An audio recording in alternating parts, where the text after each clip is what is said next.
নমস্কার, আমি স্বপ্না বন্দ্যোপাধ্যায়। আজ আপনাদের শোনাবো কবি তারাপদ রায়ের লেখা কবিতা ধুধু।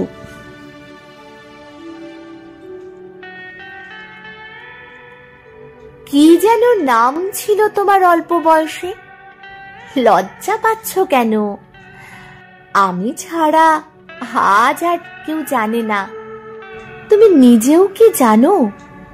কারা যেন তোমাকে একদিন অনেক দিন আগে ধুধু বলে ডাকতো।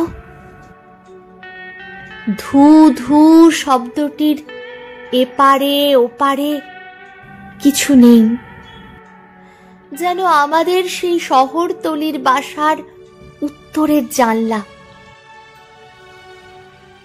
শুধু ফাঁকা মাঠ, নীল আকাশের নিচে কাশফুলের মহাসাগর।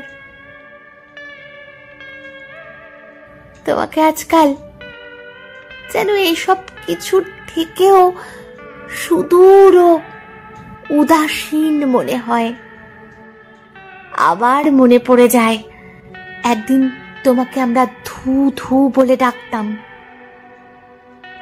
আজ আর কেউ জানে না। ধুধু শব্দটির অর্থ আজ আর একরকম নয়।